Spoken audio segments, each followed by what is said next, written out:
Today's going to be a bit of a different video. Today we're going to be reviewing a restaurant called Fallow, which is a new restaurant in London. Well, it's been around for a couple years, and it was created by Jack Croft and Will Murray, who are two chefs that have been in the industry for quite some time. Jack has something in common with me. He learned how to cook from his father, who was an executive chef as well. If you're new to the channel, my name is James. I've been cooking for many years in the United States and over here in Europe, and I even worked at Berners Tavern in London. Now, let's get started. I've already got a fish, AJ. That's my kid's fish. Don't worry, ignore me.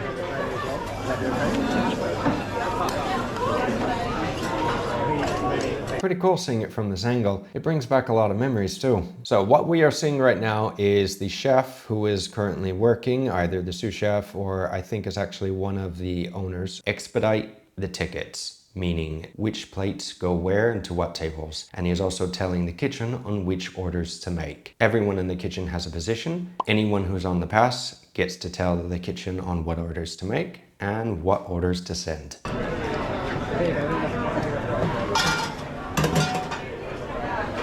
Now this kitchen setup is not how it is in every single kitchen.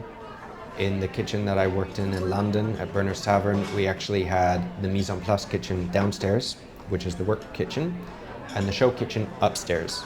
And the show kitchen was in the shape of a horseshoe, and the chef was in the center, and then the sous chefs at each station to expedite the orders. And it looks like a good busy service too. This is good. Lots of tickets. Yes, we. Probably pull back a little bit on the size of those rib burgers. They're getting a bit big. And right now, the chef is checking to make sure that the meat is hot enough, so he's putting it in what we call a salamander. It superheats whatever you put in it very quickly. It's a broiler, basically. Venison rib burger, 45.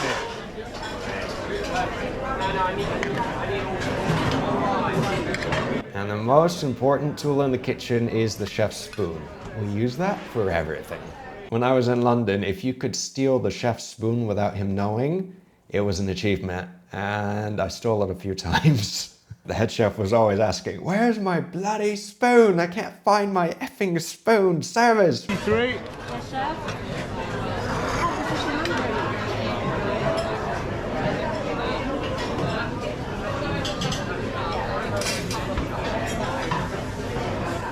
Now that little half pan off to the side, this is a bain-marie. So normally when you're on service, you want the sauces and purees hot because otherwise you have to reheat them to send them out to the tables. So an easy way to do this is to have a bain-marie with a little pot or a little pan or a 9-pan or anything with the sauce in it or the puree, and that way when the chef or whoever's on the pass plating the dishes needs it, they can grab it, plate it, and send it.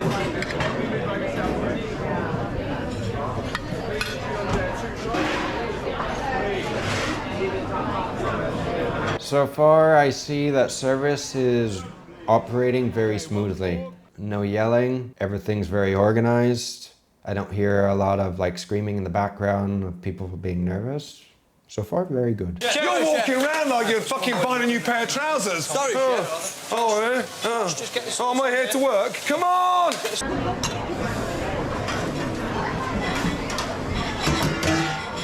And that's the bin where all the dirty dishes go. Good.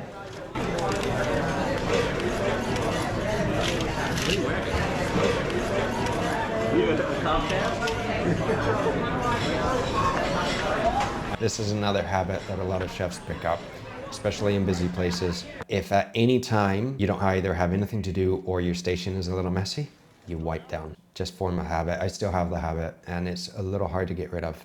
I can't stand having the sink full of dishes. It drives me nuts. Right, after 42.29, we're gonna go 207.44. And right now what the chef is doing is he's telling the kitchen on what orders we're going to be firing. Meaning that when you get a lot of tickets in at once, you can't make everything at once. Otherwise it literally sinks the kitchen. You'll send the kitchen down. It's not good. So the best thing to do is to take these orders in groups. Obviously you need to take the orders that have been waiting the longest, but if you see other orders that Oh, you have a soup, you have the same soup, or you have a risotto, you have another risotto. You try to do them together because then you can send the orders faster while not trying to lower the quality. If you have like 50 tickets that come in at once or even 100, no joke, or more, and the chef on the pass says fire everything, it's chaos, like utter chaos. Abandon ship! Abandon ship! Fire me a beef rib. Wait, those two will come. Fire, let's do 207, 203. Then we do 44, 25 together. Fire that as well. It is very important having the chef on station, or the head chef, giving you the right orders. Because if you have somebody that doesn't know on pass, it can be a very painful service. Right, but you, with the burgers, can we keep the bacon on the top so it gets more of a grilling? You know what I mean? Yeah. And then it stops the cheese melting too quick as well. Because it sometimes can be a bit like boiled, do you know what I mean? Quality control. 2 fries, 1 greens, 1 boo-boo, yeah? Also, if you're wondering why you respond, at least in the English kitchen and the French kitchen, oui chef. The English kitchen is based off a lot of the French kitchen, and oui chef is yes chef. So anytime that the chef says something, you never say no to the chef. This is a big no-no. Can we get it out? I mean, we can work around it.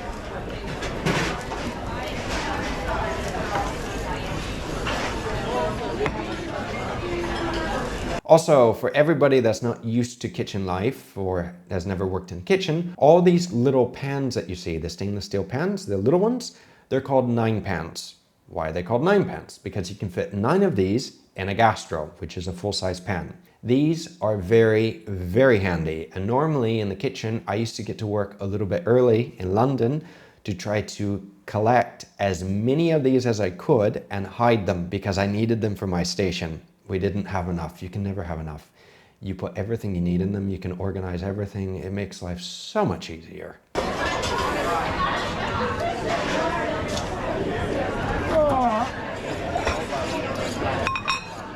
Right, so in nicer kitchens, normally you'll have the pass, which is the station where you serve all the plates, and then underneath you'll have the hot boxes. The hot boxes contain all the plates. It keeps the plates hot. That way you don't have to heat them before you send them to the table. And it's very important in the savory kitchen to serve on a hot plate, because by the time, especially in colder places, when the food reaches the table, it can get cold. When you do this, right, make like 3 little piles, right? 3 small piles. So it's like a little pile, right? And then you just put it on as a pile. Keep it natural and place the pile. Do you know what I mean? Like that. Otherwise, it just ends up looking really messy, right? Tweezers were basically outlawed at Berner's Tavern because they were not quick enough. In a lot of high-end Michelin star places where you have a lot of apprentices or a lot of extra help, they will use tweezers to plate things because they have to be perfect. We're going to refine it every day, right? That's lunch video. Yes, 3 pieces too. Can I get on the parcel?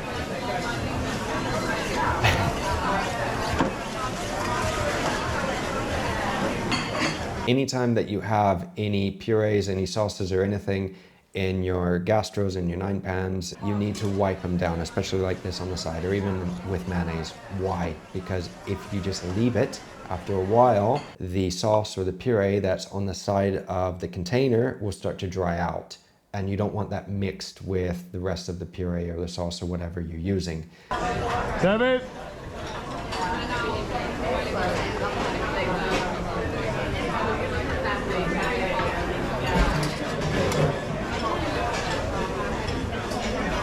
And it is common in England for the chef to use his hands to plate. Keep in mind though that it's important to also clean your hands before service, so it's not like you're touching everything. Although in different countries like in the US, using your bare hands instead of using gloves is not really accepted.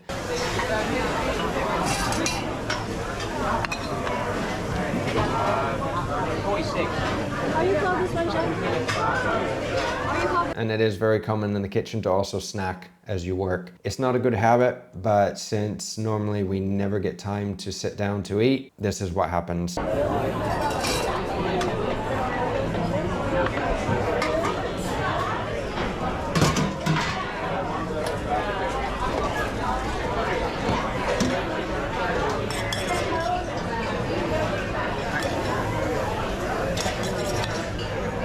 Truffle burger.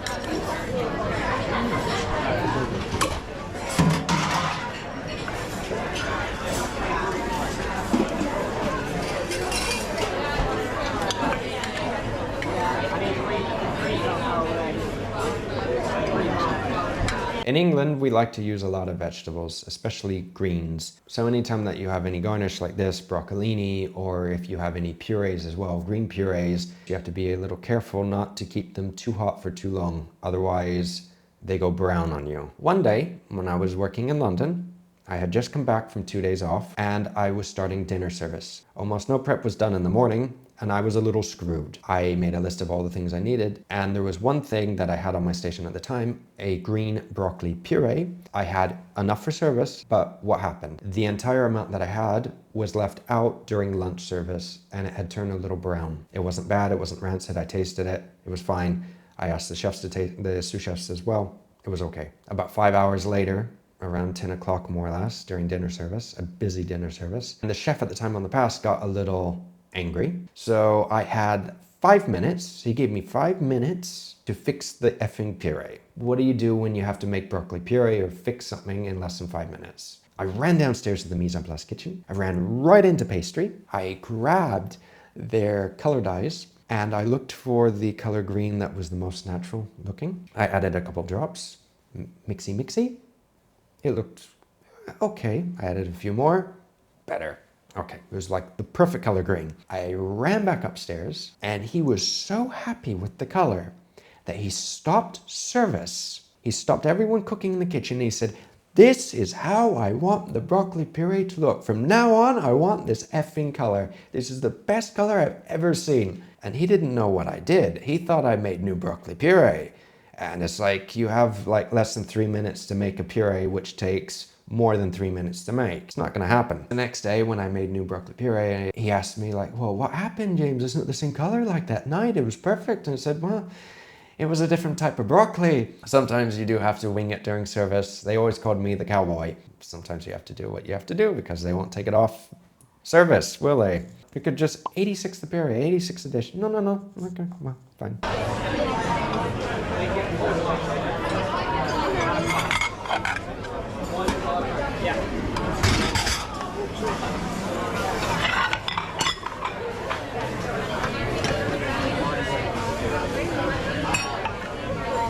If you're wondering why Jack is switching plates, it's because certain plates go with certain dishes, and you have to remember this as well. It's important when you're learning like this plate, that plate, and that plate. It's also very important when you're on a new station and you're cooking to take a lot of notes and to also take photos of how to plate and the finished product and the steps on plating, because in the end, if you want to keep the same quality and the same service every single time, and if you're also plating your own dish, it's important to know.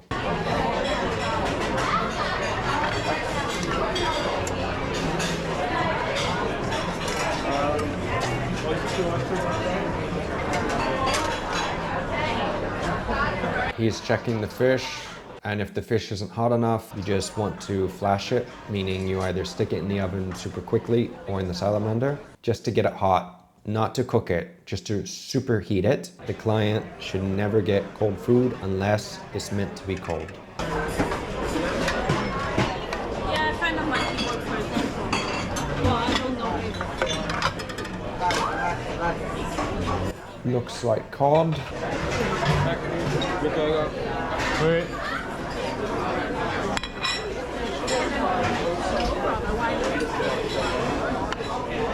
You wouldn't think about it, but burgers tend to be pretty big sellers.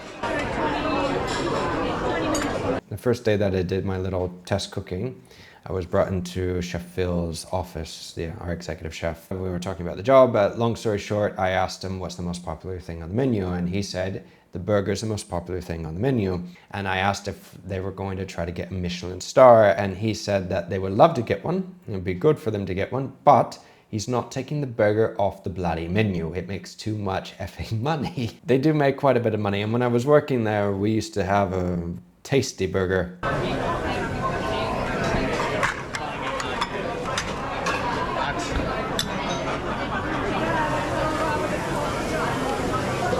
A little bit of demi sauce going on pork. Nice. A lot of sauces go with pork. Demi goes with a lot. It's like the sauce is the half glaze. It goes with just about everything. Applesauce also goes nice with pork. It's very traditional.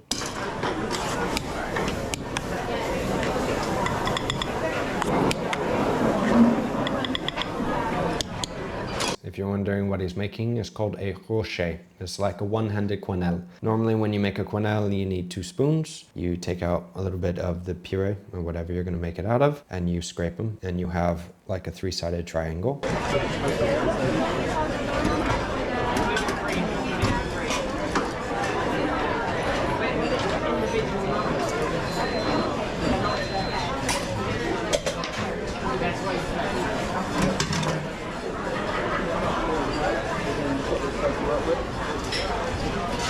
Listen, my dog.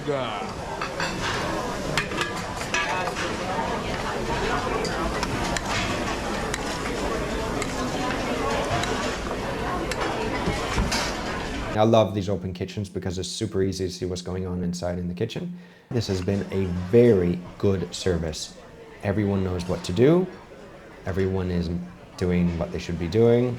There's nobody screaming, yelling, cursing, making people cry, nothing like this. For all the chefs watching, let me know down below what a typical service would be like for you where you worked, or in the best place you worked, the worst place you worked. Because any time that anyone ever used to break during service, like just have a full shutdown, start crying, saying they can't do it anymore, too much stress, we used to sing "Another One Bites the Dust." Another one bites the dust, and another one gone, and another one gone, another one bites the dust. It was sad. It's not nice to sing that in front of somebody that's starting to cry and everything, but it happens. Because after that, then everybody has to work double duty, jumping from station to station. You know, it's not fun. Fish, Tom.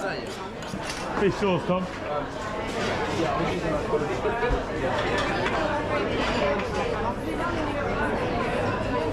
If we keep watching enough of these videos, we'll know what goes on each and every plate, won't we?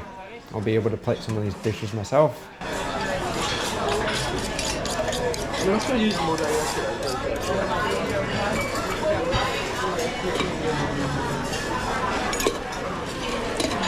Now, the relationship between front and back of the house is very important, because if you have a maitre d' or the front house manager that wants to sync the kitchen, they can. This service right now looks to be very steady and very stable, which is nice, because if the front of the house like seats 100 people at once, 150, 200 people at once, and they take everybody's order and they collect them first and then send it into the kitchen, ooh, it's tough. Do you want me to finish that black and blue?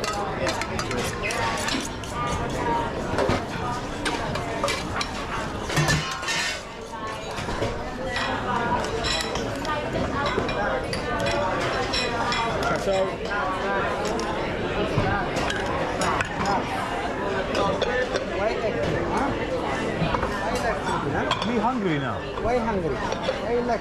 There's one of the dishwashers right now with the porters. What's that? Say hello. Hello. James, please. 6. I need another mussels for me, bro. Once the main kitchen, the savory kitchen, is done, you know, you send like 100 tickets. Not everyone will have dessert, but some nights, bad luck for the pastry department, they get hit pretty hard. And of course, pastry is the last, so they get to stay the latest, normally even later than what the savory kitchen has to stay to finish service. A lot of places finish at 12. Pastry, they may finish at 1, 1:30, maybe even 2 if it's a really busy service. And well, you have to be back early the next day. It's the tough life. That was a beautiful service. Like, I mean, I can probably count on one hand how many perfect services that I've had. And I can honestly count on one hand on how many times I've had a perfect service where almost nothing went wrong or nothing. And there were no issues, because normally there's always something. I'm definitely going to check out more videos and recipes of Jack and Will, because I think they're very good chefs and you can tell how they operate during service. Very respectful, very good.